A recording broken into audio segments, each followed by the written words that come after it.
ମୁଁ ଦାମୋଦର ରଥ, ଘର ଭୁବନପୁର। ଜୟ ଜୟ ଜଗନ୍ନାଥ। ଜଗନ୍ନାଥଙ୍କର ନୂତନ ବର୍ଷରେ ଯେଭଳି ଭାବରେ ପ୍ରଶାସନ ବ୍ୟବସ୍ଥା କରିଛନ୍ତି ଭକ୍ତମାନେ ଦର୍ଶନ କରିବେ, ସେଟା ବହୁତ ଜନସମାଜରେ ବିରୋଧ କରାଯାଉଛି। ମୁଁ ମଧ୍ୟ ଏହାକୁ ଘୋର ବିରୋଧ କରୁଛି।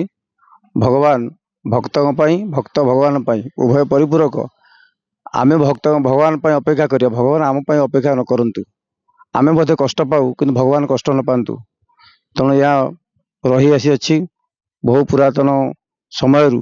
ଭଗବାନଙ୍କର ନୀତିକାନ୍ତି, ତାଙ୍କର ଧୂପ, ସନ୍ଧ୍ୟା, ମଧ୍ୟାହ୍ନ ଏହି ସମୟରେ ଠାକୁରଙ୍କ ବିଶ୍ରାମ ନିଆଯାଏ। ରାତି 12ଟା ପରେ ମଧ୍ୟ ତାଙ୍କୁ ବିଶ୍ରାମ ଦିଆଯାଇଥାଏ। ଆମେ ଯେଉଁଭଳି ଭାବରେ ଜୀବନଯାପନ କରୁ, ସେହିଭଳି ଭାବରେ ଭଗବାନଙ୍କୁ ଆମେ ବିଶ୍ରାମ ଦେଇଥାଉ। ଆଉ ଭଗବାନଙ୍କର ପହୁଡ଼ ପଡ଼ିଥାଏ। ଭକ୍ତମାନଙ୍କର ସୁବିଧା ପାଇଁ ଲୋକ ଅଧିକ ସମାଗମ ହେଉଛନ୍ତି ବୋଲି ପ୍ରଶାସନ ଚିନ୍ତା କରୁଛନ୍ତି ଯେ ଜଗନ୍ନାଥ ରଥ ଦିନମାନ ରାତି ତମାମ ରହିବ। ଏହାକୁ ଘୋର ବିରୋଧ କରାଯାଉଛି। ଏଇଟା ନ କରିବା ଉଚିତ। ଏହା ହେଲେ ସଂସାର ପ୍ରତି ଖରାପ ପ୍ରଭାବ ପଡ଼ିବ। ଭକ୍ତମାନଙ୍କ ମଧ୍ୟରେ ଯେ ବିଶ୍ୱାସ, ସେ ବିଶ୍ୱାସ ବି ତୁଟିଯିବ ଯେ ମଣିଷ ଦ୍ୱାରା ସବୁ କିଛି ହେଇପାରୁଛି, କିନ୍ତୁ ଭଗବାନଙ୍କ ଦ୍ୱାରା ସଂସାର ପରିଚାଳିତ ହେଉଛି। ସମସ୍ତେ ଆମେ ଭଗବାନଙ୍କୁ ମାନିଥାଉ। ତେଣୁ ଭଗବାନଙ୍କର ଏଭଳି ନୀତିକାନ୍ତି ବଦଳା ନଯାଉ।